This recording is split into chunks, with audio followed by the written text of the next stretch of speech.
आपूर्ति हम लगातार अपनी बनाए हुए हैं। जहां तक हमारी अपनी ऊर्जा का उत्पादन का विषय है, अभी तक हमारी वो ऊर्जा 2582 मेगावाट अपनी हम बनाते रहे हैं। इसमें कुछ प्लांट ऐसे भी हैं जो हमारे बंद हुए हैं। पानीपत के खास करके पहले 3 प्लांट 600 मेगावाट के हमारे बंद हुए हैं और उसके बाद नई ऊर्जा के प्लांट और बनाए जाएं।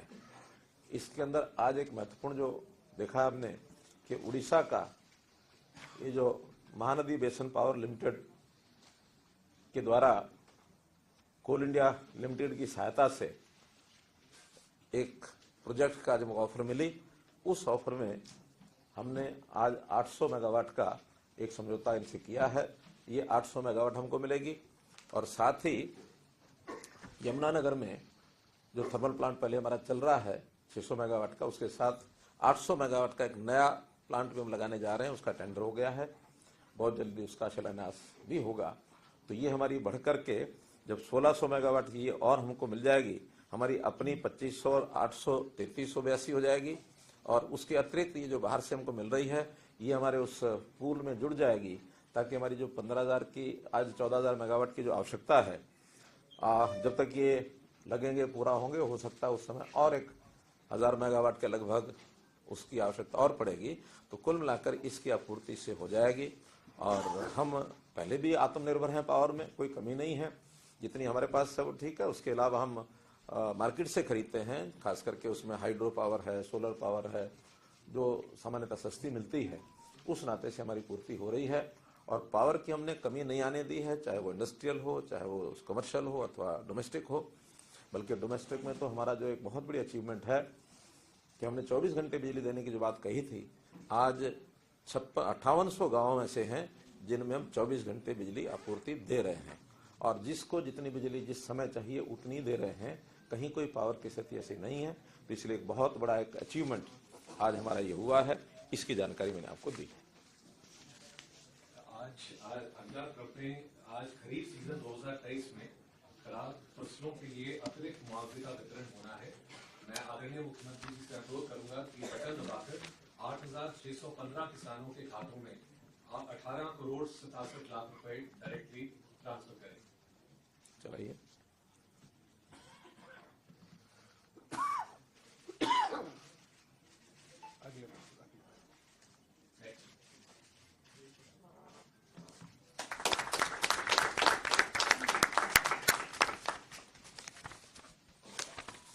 इसके आगे के भी कर लो सारे।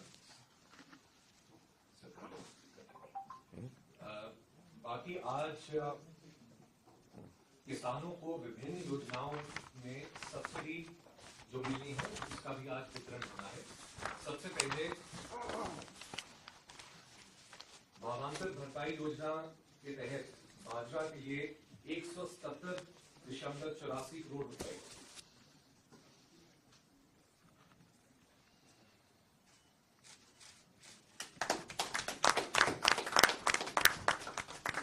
इसके बाद धान की सीधी बिजाई डीएसआर योजना के तहत 24.42 करोड़ रुपए,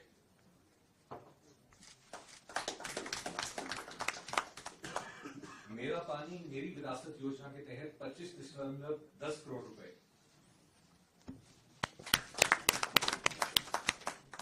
प्राकृतिक खेती योजना के तहत 1.20 करोड़ रुपए,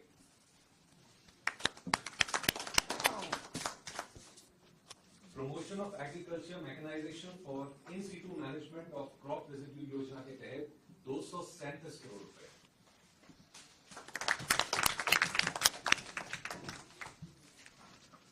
मित्रों, ये था कुल मिलाकर किसानों को समय समय पर जो हम सहायता देते हैं, उसमें आज विभिन्न प्रकार के जो उनका मुआवजा या था, उनकी जो इंसेंटिव राशि वो जो बनती है, उसको आज हमने रिलीज किया है। आपको पता है कि हरियाणा इसमें बहुत संवेदनशीलता के साथ अपने किसानों के प्रति काम करता है कि जब भी कभी किसी प्रकार की कोई आपदा आती है अथवा हमको कोई नई स्कीम चलानी होती है जिसमें किसान का भी हित हो और उसमें प्रोडक्शन के नाते हो अथवा नई विधि के नाते से, कोई टेक्निक के नाते से हो, तो वो उसके लिए हम नई नई चीज़ें अपनी खोजते हैं आवश्यकता के अनुसार। तो जैसे सबसे पहले जो खराब फसलें खरीफ सीजन 2023 का ये जो आज मुआवजा दिया गया है, इसमें आज हमने 18 करोड़ रुपए की राशि रिलीज की है। और इस वर्ष में इससे पहले भी 4 बार अलग अलग समय पर ये राशि रिलीज की गई है। तो कुल 130 करोड़ रुपया ये जो फसल खराब होने के बाद विभिन्न मदों के अंदर ये दी गई है, जिसमें चाहे वो वाणिज्यिक संपत्तियों का नुकसान हुआ होगा जब बाढ़ आई थी, अथवा जनहानि का भी हमने एक व्यक्ति के लिए 4 लाख रुपए का जो हमने 40 लोगों को वो मुआवजा दिया था। तो ये सब मुआवजा मिला करके और 130 करोड़ रुपए की मुआवजा राशि ये हो चुकी है। अलग अलग जिलों में ये सब गया है। इसमें सबसे ज़्यादा जब बाढ़ आई थी 4 जिले उसमें हैं जहाँ 1 करोड़ से भी ज़्यादा है, जिसके अंदर अम्बाला है, कुरुक्षेत्र है, फतेहाबाद है, कैथल है। ऐसे 4 जिले सब जिलों में ही हैं। गुरुग्राम में बिल्कुल नहीं है, महेंद्रगढ़ नहीं है, मेवात नहीं है। तो इन जिलों में कोई भी बाढ़ का ऐसा प्रकोप नहीं था। तो ये सब जो उन्होंने सेल्फ जो पोर्टल में सेल्फ डिक्लेयर्ड जो उनकी राशि थी वो भरी गई थी, बाद में उसका वेरिफिकेशन करने के बाद और जो जिसका बनता था वो सब हमने ये दिया है। भावांतर भरपाई योजना जो हरियाणा की एक विशेष योजना है, बहुत प्रदेश अब इसके ऊपर अध्ययन कर रहे हैं कि योजना हरियाणा में किस प्रकार से सफलता से चल रही है। खास करके 2 प्रकार की ये जो भावांतर भरपाई में जाती है। तो बाजरा है जो पिछले 3 वर्ष से लगातार जा रहा है, उसकी भरपाई योजना पहले 650 रुपया गया था, फिर 400 रुपया गया था। इस बार भी रेट के हिसाब से 300 रुपया का जो अंतर है वो 300 के अंतर के हिसाब से कैप करके हमने बाजरे का, और आज ये 7,40,000 एकड़ में जो बाजरे की बुआई हुई थी वो रिलीज किया है। 170 करोड़ रुपया, 2,50,000 इसमें किसान हैं। इससे पहले भी 870 करोड़ रुपए भावांतर भरपाई का दिया जा चुका है, जिसके अंदर बाजरा भी है अथवा बागवानी की फसलें भी हैं। बागवानी फसलों में भी अब तक 40 करोड़ रुपया, 40 करोड़ से 71 लाख रुपए, मतलब राउंड फिगर में करोड़ की बोल रहा हूं। तो इस प्रकार से ये दोनों प्रकार की जो फसलों का मुआवजा भावांतर में 1088 करोड़ रुपया अभी तक दिया है। और इस योजना में किसान को भी कोई परेशानी नहीं होती, वो चाहे अपने घर में रखता है अथवा बाजार में बेचता है। तो जो एवरेज रेट वहाँ उस इलाके का होता है और जो एमएसपी होता है उसका जो डिफरेंस है वो भावांतर का उसको देते हैं। हमको भी कोई परेशानी नहीं होती, उनको भी परेशानी नहीं होती, क्योंकि हमें अगर सारा खरीदना पड़ता है तो उसके बाद में कंजम्पशन का विषय आता है। तो इसलिए एक रास्ता ऐसा निकाला गया है जिसके अंदर सबको ये लाभ होता है। बाजरे की 3,54,000 टन जो है ये हमारी प्रोक्योरमेंट हुई थी 2200 साढ़े 2200 रुपए में, जबकि इसका जो एमएसपी रेट था वो 2550 से था, 2500 रुपए था। इस प्रकार ऐसे दूसरा जो विषय था इस समय धान के नाते से हमने जो योजनाएं शुरू की हैं उसके अंदर एक तो मेरा पानी मेरी विरासत ये किया है। उस मेरा पानी मेरी विरासत में अभी तक हम 2020 में योजना शुरू की गई थी तो 143 करोड़ रुपया ये कुल हम दे चुके हैं। इसके अंदर 118 करोड़ रुपया पहले दिया था और 25 करोड़ रुपया जो है आज 19,500 किसानों को ये आज दिया गया है। इस योजना में 7,000 रुपया प्रति एकड़ की जो है हम बाजरा छोड़कर दूसरी फसल कोई बोता तो उसको दिया जाता है। सीधी बिजाई बाजरे की डीएसआर जिसको कहते हैं उसका भी आज 24 करोड़ रुपया रिलीज किया गया है।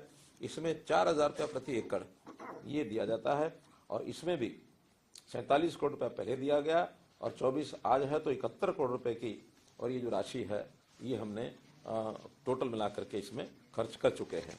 नेचुरल फार्मिंग प्राकृतिक खेती इसको भी हम प्रोत्साहन दे रहे हैं। इसके 2 इसके कंपोनेंट हैं। एक तो जो ड्रम है प्लास्टिक के ड्रम 4 ड्रमों के ऊपर उसको अपना प्राकृतिक खाद तैयार करने के लिए और 3,000 रुपया ये दिया जाता है। और दूसरा घटक है इसमें देसी गाय जिसके गोबर से और ये प्राकृतिक खेती के लिए मैन्योर तैयार होता है उसका 25,000 रुपया एक राशि उसको गाय खरीदने के लिए प्रोत्साहन राशि ये दी जाती है। तो ऐसा 2680 किसानों को 1 करोड़ 20 लाख रुपया ये भी दिया गया है। एक अगली योजना है जैसा हम पता है कि प्रदूषण को रोकने के लिए हरियाणा ने अपने सब प्रयत्न किए हुए हैं। उसके अंदर अन्य अन्य प्रकार की जो योजनाएं हैं उसमें एक योजना है कि मशीनरी की जो खरीद है उसमें 50% पैसा अगर इंडिविजुअल कोई खरीदता है उसको देते हैं, और अगर सामूहिक तौर पर दिया जाता है तो उसमें 80% भी दिया जाता है, यानी कस्टम हायरिंग सेंटर्स को। और प्रति एकड़ पराली की गांठें बनाने पर भी 1000 रुपया पर एकड़ ये दिया जाता है। ऐसे सब मिलाकर के आज की इस योजना में पहले घटक में 120 करोड़ रुपया और दूसरे घटक में 117 करोड़ रुपया, तो ऐसे 237 करोड़ रुपया इस पराली के प्रबंधन के नाते से हमने किसानों को ये रिलीज किया है। ये योजना भी 2018-19 में शुरू की गई थी और इस पर दोनों ही घटकों में अभी तक हमने 980 करोड़ रुपया राशि ये दे चुके हैं। और इसी का परिणाम है कि हमारे अब किसान पराली को जलाते नहीं हैं, इकट्ठा करते हैं, बेल बनाते हैं, बाद में बेचते हैं, और फिर इंडस्ट्रियल यूज के लिए हम जो कंपनियां आ रही हैं लाइसेंस लेती हैं, जिसके अंदर एनर्जी का भी होता है, एथेनॉल बनाने का भी प्रबंधन किया जाता है, ब्रिकेट्स भी बनाए जाते हैं जो थर्मल पावर प्लांट में लगते हैं। तो हरियाणा में कुछ एकाध जिले को छोड़ करके तकरीबन पूरे हरियाणा में पराली जलाने का सिस्टम खत्म हो गया और उससे प्रदूषण का बचाव होता है। एक बहुत बड़ी उपलब्धि ये हमारी है। तो ये सारे किसान के हित में किए जाने वाले सारे विषय थे।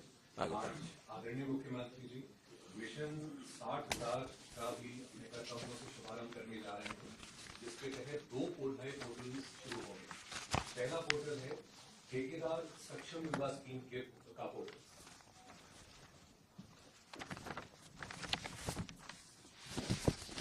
आदरणीय मुख्यमंत्री से अनुरोध करूंगा कि बटन दबाएं।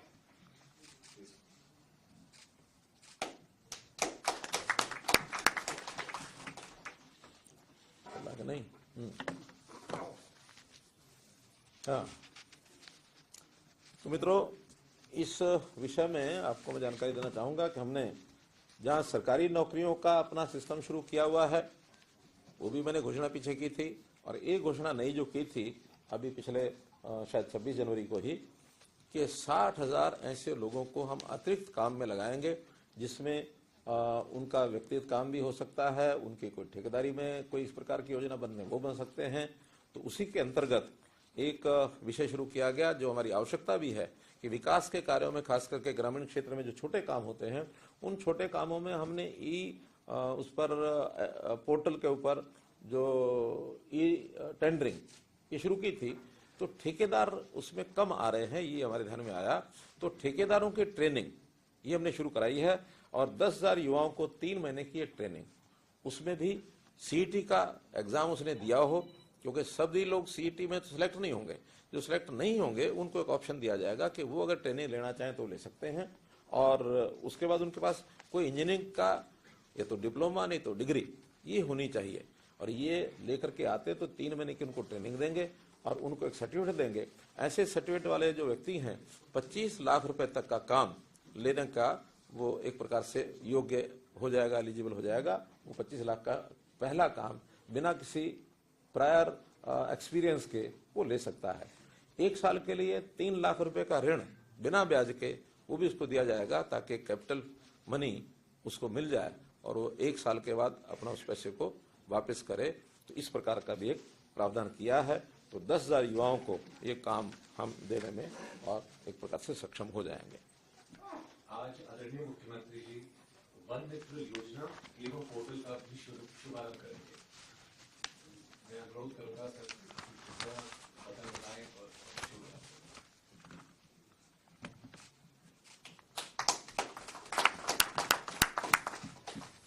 और मित्रों, ये भी मिशन 60,000 का ही एक भाग है, और इस मिशन 60,000 में एक योजना ऐसी बनाई गई है कि हमारे यहाँ फॉरेस्ट डिपार्टमेंट में ये तो क्लेम होता ही है कि हर वर्ष हम पौधे लगाते हैं, और पौधे लगाने के बाद वर्षा के समय वो लगाए जाते हैं, लेकिन बाद में जब उनका सर्वाइवल रेट देखा जाता है तो सर्वाइवल रेट बहुत कम मिलता है।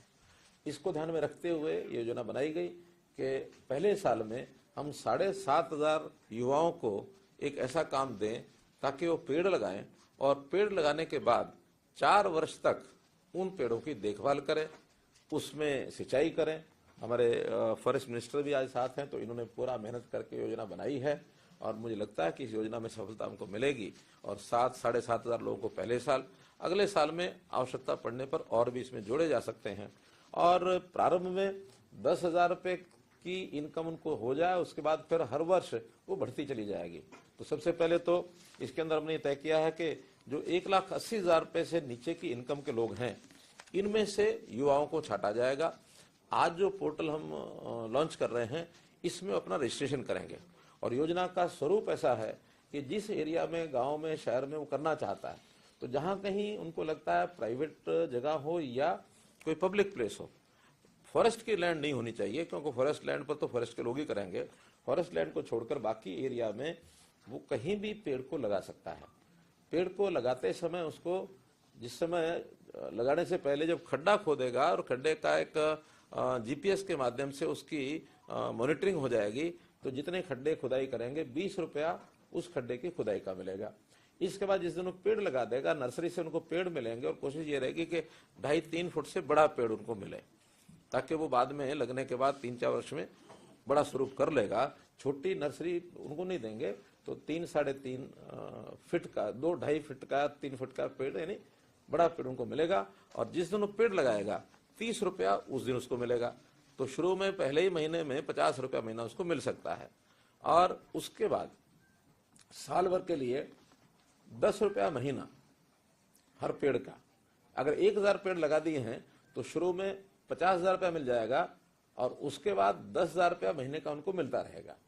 और उसमें पानी, खाद, जो कुछ डालना उसको प्रबंध करेगा और उसका हर महीने जीपीएस सिस्टम में उसको मॉनिटर किया जाएगा कि हाँ, ये पेड़ जो उसने लगाया था वो वही पेड़ आगे बढ़ रहा है।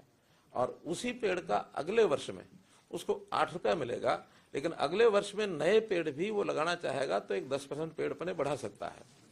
यानी 1,000 पहले लगाए हैं तो 100 पेड़, इसको अगर ज्यादा लगाना कोई चाहेगा तो 200 पेड़ भी कर सकते हैं, ताकि उसको पिछले भी 8,000 रुपये मिल जाए और ये नए पेड़ के भी अगर 200 हैं तो 50 रुपये का लगाते समय और बाद में 10 रुपया यानी 2,000 रुपया ये, ताकि किसी भी कारण से उसकी कीमत लमसम भी अच्छी मिले और बाद में 10,000 रुपये सुनिश्चित हो जाए।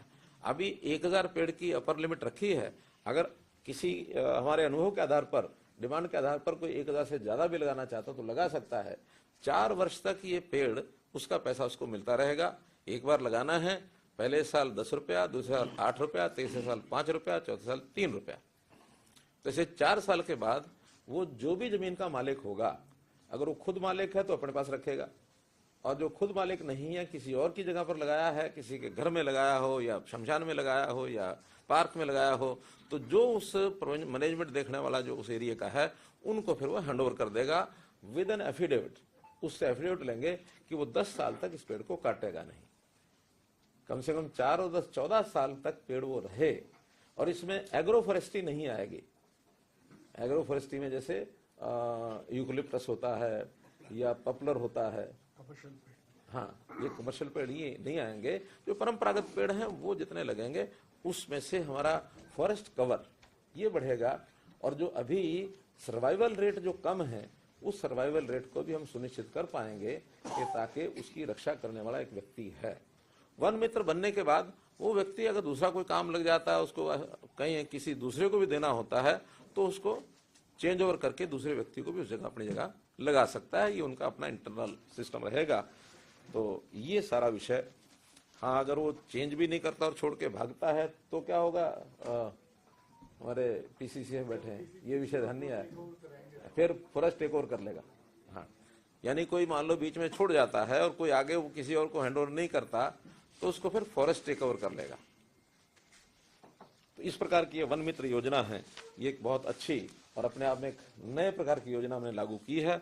मुझे लगता है कि जैसे हमारी बाकी योजनाएं हैं उनका लाभ हमको मिलता है, इसका भी निश्चित रूप से लाभ भी मिलेगा और दूसरे प्रदेश भी इसको अच्छी लगेगी तो उसको वो फॉलो करेंगे। आगे चलिए। मैं आदरणीय मुख्यमंत्री जी से अनुरोध करूंगा कि बटन दबाकर हरियाणा कौशल रोजगार निगम के तहत 408 युवाओं को रोजगार प्रदान करें।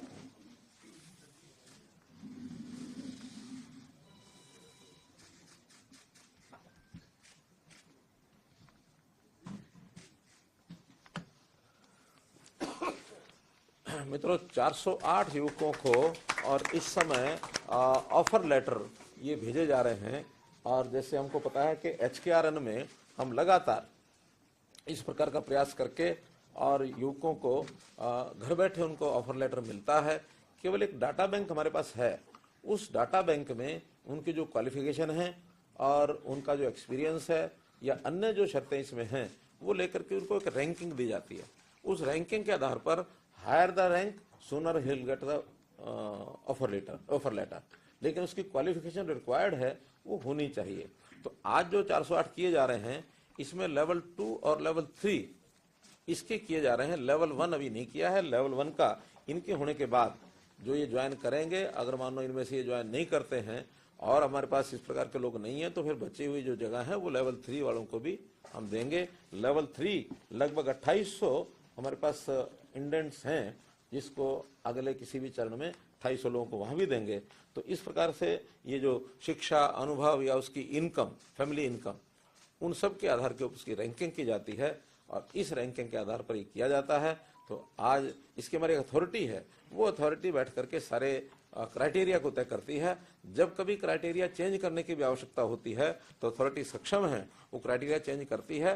लेकिन शर्त यह है कि किसी भी समय क्राइटेरिया चेंज करके नेक्स्ट डे से उसकी नहीं कर सकते उसकी डिप्लॉयमेंट। जो अथॉरिटी चेंज करेगी उसको पब्लिक किया जाएगा और उसके 3 महीने बाद उस चेंज्ड कंडीशंस के आधार के ऊपर भर्ती होगी, ताकि किसी को यह ना लगे कि किसी को अचानक लाभ देने के लिए और ये किया गया है। उसके बाद भी 3 महीने तक पुरानी शर्तों पर ही चलेगी। तो ऐसा एक ट्रांसपेरेंट सिस्टम ये बनाया गया है। तो इसका बहुत बड़ा लाभ उन लोगों को हो रहा है जो नौकरी तो करना चाह रहे हैं लेकिन सरकारी नौकरी योग्यता के से उनको वंचित रह जाते हैं, मिलती नहीं है। हाँ, इस बीच में बहुत ऐसे लोग हमारे ध्यान में आए हैं कि जो शुरू में HKRN में लगते हैं, बाद में जैसे ही उनकी अपॉइंटमेंट रेगुलर नौकरी में होती है तो इसको छोड़ते हैं या कहीं और अच्छे अवसर मिलते हैं तो बहुत जल्दी छोड़ते हैं। इसमें हमारा मोटो ये है, sooner you come sooner you go, क्योंकि ये पक्की नौकरी नहीं है, ये आउटसोर्सिंग की है, कच्ची है। पक्के लोग लगने के बाद इनको बाहर होना पड़ता है, इसलिए इट्स नॉट एश्योरेंस कि भी लगातार उनको ये मिलती रहेगी। जब तक और नहीं कोई आता है और उनकी रैंकिंग हायर रहती है तब तक ये उसमें लगे रहेंगे। तो इस प्रकार का एक ये भी, इनको सब प्रकार की सुविधाएं भी दी जाती हैं, EPF, ESI, labour welfare fund की वो सब सुविधाएं। और इनको इनका जो पैसा है वेतन वो सीधा बैंक में जाता है। जो पहले ये था ना, ठेकेदार ने ले लिया, ठेकेदार ने लिया तो कितना दिया, कितने पैसे काट लिए, और बहुत प्रकार की समस्याएं झेलनी पड़ती थी। हमने ठेकेदारी प्रथा को खत्म करने के लिए एक यूनिक एक सिस्टम बनाया है। और यहाँ तक बन गया है अब ये कि अभी जो विदेश में हम लोगों ने जो चयन कराया, खास करके इजराइल की जो चर्चा होती थी, तो हमारे HKRN के माध्यम से फॉरेन कोऑपरेशन डिपार्टमेंट ने जो काम किया उसको उन्होंने पसंद किया। और बाकी प्रदेशों के जो लोग आए हैं, जो वहाँ के वो जो क्या पार्टनर होते हैं, ट्रेनिंग पार्टनर, उनके माध्यम से आए तो बहुत सी शिकायतें उनको मिल गई कि पैसे लेकर के वो भेज रहे हैं। उन्होंने सबको रिजेक्ट कर दिया और केवल 250 लोग अभी हरियाणा के लगभग 250 हैं जो सिलेक्ट होकर के ट्रेनिंग लेकर के जाएंगे। अब हमारे मेथड को ही वो प्रेफर कर रहे हैं। हो सकता है बाकी प्रदेश भी इसी हिसाब से और आगे बढ़ेंगे, क्योंकि ट्रांसपेरेंट तरीका ये है। इसके अंदर सालाना 10 आकस्मिक अवकाश और 10 मेडिकल अवकाश ये भी उनको दिए जाते हैं। आयुष्मान भारत की सुविधा भी उनको 1500 रुपया लेकर के, और इन सबको जैसे 3 लाख तक की जो एक कंडीशन है कि 3 लाख तक 1500 रुपये देंगे, वो लाभ भी इनको दिया जाता है।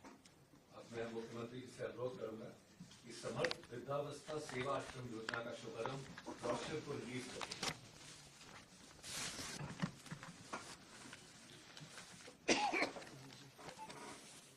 तो जरा फोटो दिखाना पड़ेगा सबको। हाँ,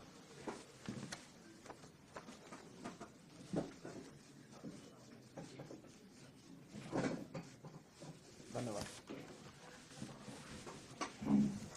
मित्रों, ये भी एक योजना ऐसी है जिसकी बहुत आवश्यकता हमको महसूस हो रही थी।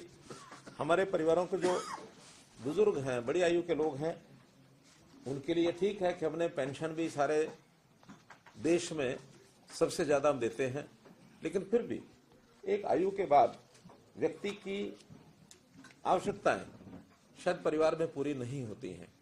परिवार में उस प्रकार का सम्मान नहीं मिलता है, वो अलग रहने की भी इच्छा करते हैं, कई बार परिवार के लोग भी उनको बाहर करते हैं। तो ऐसे जो बुजुर्ग हैं, जो असहाय हैं, जिनकी आवश्यकता है, उनके लिए हमने ये समर्थ वृद्धावस्था सेवा आश्रम, इसका एक लॉन्च किया है। ये आपको जो हमने दिखाया है ब्रोशर, तो इसके आधार पर अभी हमने कुल मिलाकर 6 जगह पर ये आश्रम पहले चरण में खोलने का योजना बनाई है, जिसके अंदर ऐसे लोग जो चाहेंगे और खास करके जिनकी आय जो वृद्धावस्था पेंशन लेते हैं उस लेवल तक है, यानी 3 लाख रुपया बुजुर्ग की खुद की और पति पत्नी की आय है, वो एलिजिबल होंगे उसमें रहने के, और उनके रहने की सारी व्यवस्थाएं की जाएगी। जो कंसेंट देगा या जो जाना चाहेगा, ऑप्शन है ये। और एक जानकारी आपको देता हूं कि हमने पिछले दिनों में जो वरिष्ठ नागरिक हैं उनका एक सर्वेक्षण कराया था, पुलिस के जो हमारे कर्मचारी वरिष्ठ नागरिक जो रिटायर्ड लोग हैं उनसे, प्रहरी योजना के अंतर्गत। तो वहां खोज मिली है कि 5200 ऐसे वृद्ध हैं जो इस प्रकार की व्यवस्था की खोज में हैं। वो कहते हैं हम घर में रह नहीं सकते और हमारा बेकदरी होती है। ये सब 75 वर्ष की ऊपर की आयु के हैं। तो सबसे पहले चरण में इन विभिन्न जिलों में 5200 की व्यवस्था करेंगे। 6 जिले ऐसे हैं, जगाधरी, सोनीपत, हिसार, झज्जर, बहादुरगढ़, झज्जर, सिरसा और गुरुग्राम। ऐसे इन 6 स्थानों पर व्यवस्था कर ली गई है। 50 का व्यवस्था कम से कम रहेगी। 50 से ज्यादा आवश्यकता पड़ने पर वहां HSP, VP अथवा हमारे अर्बन लोकल बॉडीज वो मिल करके कुछ स्थान देंगे। डिप्टी कमिश्नर उसकी सारी ये देखभाल करेंगे। वहां उनको सबको उनकी जो आवश्यकताएं हैं, उनकी जो दैनिक गतिविधियों में जो जरूरतें हैं, चाहे वो बीमार व्यक्ति है, कोई दिव्यांग है, उसकी चिकित्सा, कोई छोटा मोटा टीवी मनोरंजन, ये भी वहां रहेगा। और नए कौशल, अगर उसमें सक्षम लोग हैं तो उनको कुछ कौशल सिखा करके और वो इंडोर कुछ काम भी करना चाहें तो अपना कर सकते हैं। तो इस प्रकार का एक मल्टीपल एक्टिविटीज का वो सारा ये केंद्र रहेगा। और ये प्रयोग भी हमने शुरू किया है। 6 स्थानों पर इनका आज हमने लॉन्चिंग की है। जो 3 लाख से ऊपर की आय वाले लोग भी अगर वो रहना चाहते हैं तो पेड बेसिस पर और उनको भी रखने की एक योजना ये हमने विचार की है। अगर कोई आएंगे तो उसका भी उस सेंटर का क्या खर्च है उसका कैलकुलेट करके उसके लिए भी हम करेंगे। इसके संचालन के लिए NGOs जो हैं वो भी आवेदन कर सकती हैं। स्थान हम उपलब्ध कराएंगे, इंफ्रास्ट्रक्चर कराएंगे, उसकी रनिंग में NGOs आगे आएंगी तो हमारी अपेक्षा है कि वो आए तो शायद व्यवस्था और अच्छी चल पाएगी। ऐसा भी हमने इसमें विचार किया है। अभी 6 जिले, हाँ बाद में करते हैं। आज आदरणीय मुख्यमंत्री जी मुख्यमंत्री मातृत्व सहायता योजना के पोर्टल का भी शुभारंभ करेंगे। मैं सर आपसे अनुरोध करूंगा बटन दबा के।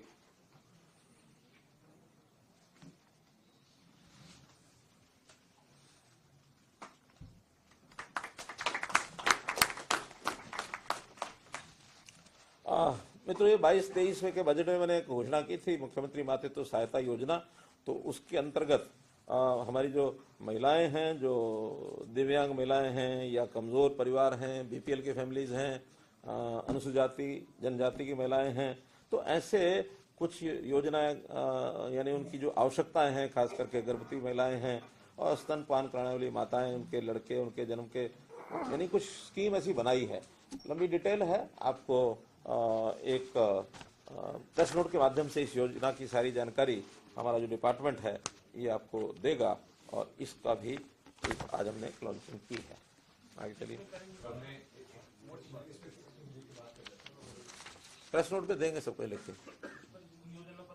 योजना तो बताइए ना, उनको सहायता देंगे ऐसी परिवार के माताओं को, बहनों को जिनकी आवश्यकताएं हैं और वो उसमें डिटेल है। उनको कितना, 5,000 रुपया, 5,000 रुपया महीना, ये उनको एक मुश्त 5,000 रुपया।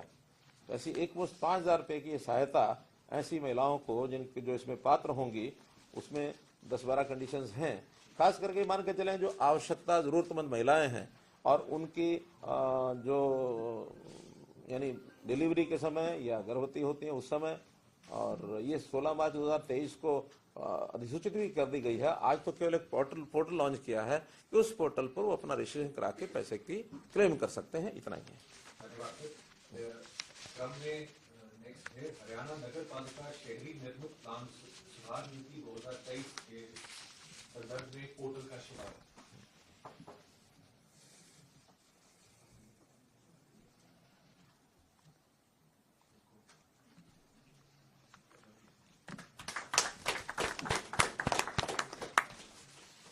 मित्रों, जैसा आपने को पता है कि अभी हमने जन संवाद कार्यक्रम किया और जन संवाद कार्यक्रम में भी और उसके बाद विकसित भारत संकल्प यात्रा उस समय भी लगभग 8,000 से ऊपर ये कार्यक्रम हुए हैं। सभी गांव में हुए हैं, शहरों में भी हुए हैं। तो इन 8,000 गांव में जो हमारे पास डिमांड्स आई हैं, कुछ शिकायतें आई हैं या कई ऐसे केसेस जो पुराने उलझे हुए हैं, उन सबको सॉल्व करने के लिए हम लगे हैं। एक बड़ी मात्रा में ऐसे एप्लीकेशंस हैं जहां लोग 50-50 साल से रह रहे हैं। उनके शुरू में रेजिडेंशियल मकान थे जो अलॉट किए गए, बाद में धीरे धीरे आवश्यकता पड़ने पर उन्होंने इसमें किसी ने दुकानें बना ली, किसी ने छोटी इंडस्ट्री बना ली। तो उनका एक लैंड यूज तो ओरिजिनली कुछ और था, लेकिन बाद में बदल करके ऐसी बड़ी मात्रा में लोग हो गए और इसके कारण से उनको कठिनाइयां झेलनी पड़ी। कभी यूएलबी का इंस्पेक्टर पहुंच गया, कभी टाउन कंट्री प्लानिंग पहुंच गया, कभी, क्योंकि उल्लंघन तो है ही है। अब उसके लिए हमने एक पॉलिसी बना दी है कि नहीं, इनका कन्वर्जन ये अब रेगुलर हो जाएगा कि जहां कहीं किसी ने इस प्रकार का इंडस्ट्री अथवा कमर्शियल कोई दुकान अपनी बना ली है तो उसके लिए कुछ शर्तें ये लगा करके और उस डिमांड को पूरा करने के लिए रेजिडेंशियल टू कमर्शियल इसका एक्ट भी बन चुका है, पॉलिसी भी बन चुकी है। आज तो उसका पोर्टल हमने लागू यानी चालू किया है। इस पोर्टल में ऐसी जिसकी डिमांड है वो अपना भर देगा और भरने के बाद जो पैरामीटर हैं, जो शर्तें हैं, उसकी कुछ फीस है, उस फीस के हिसाब से और वो उसमें मानो एप्लीकेशन फीस 10 रुपया प्रति वर्ग मीटर है। ऐसे ही कन्वर्जन चार्जेस हैं, उसका विकास शुल्क लिया जाएगा, कंपोजिशन शुल्क है पैसा, और ये पैसा देने के लिए सब लोग तैयार हैं। इंडिविजुअल कुछ केसेस तो हमने कैबिनेट मीटिंग में किए भी हैं और लोग खुश हुए उससे। तो उसके लिए अब जनरल पोर्टल बना दिया कि जो भी कोई अप्लाई करेगा उसको इसका लाभ मिल जाएगा। एक बहुत बड़ा शहरों में खास करके जो 50 साल पुराने शहर हैं, ऐसी जगह के लिए एक बहुत बड़ी एक सहूलत ये लोगों को हमने दी है। आज आदरणीय मुख्यमंत्री जी पंचायत कार्यों के लिए लेबर रेट में भी बढ़ोतरी कर। मित्रों, पंचायतों के काफी सुधार हमने किए हैं, बहुत उनको पावर्स डेलीगेट किए हैं, फाइनेंशियल भी किए हैं, अपने निर्णय लेने के लिए भी किए हैं और अपने आप वो काम करा सकते हैं डेलीगेशन पावर्स के माध्यम से। उसी में उनकी एक शिकायत थी कि हमको जो रेट्स तय करके दिए जाते हैं, चाहे मटेरियल